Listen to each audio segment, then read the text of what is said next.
Andito tayo ngayon kung saan ginagawa ang traditional mochi making dito sa Japan. Voice over muna tayo kasi medyo mahihain pa ako neto sa camera eh.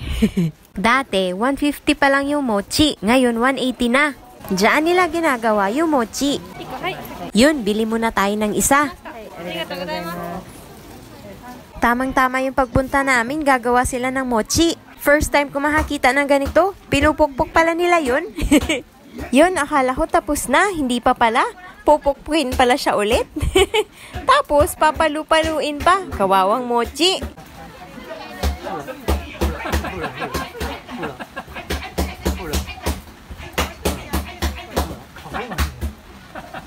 Ayun, natapos din si kuya. Ngayon, ilalagay na siya dun sa hulmahan. Galing! Tayo, tadakimasu. Up. Matapos pupuk-puk-puk-pukin na yan. Sarap. Radio station. Ayan sa likod ko.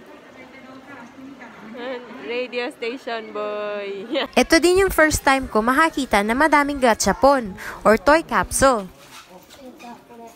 Kita ko Luffy. Bili ako.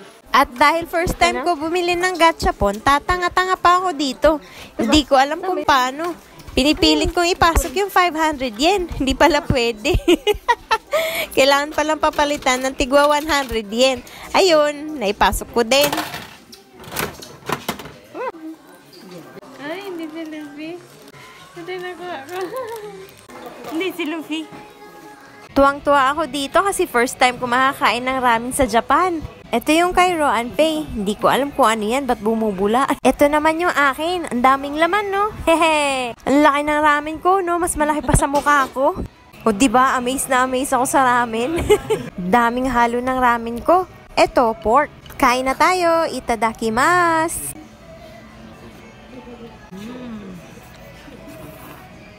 Ito naman, shrimp.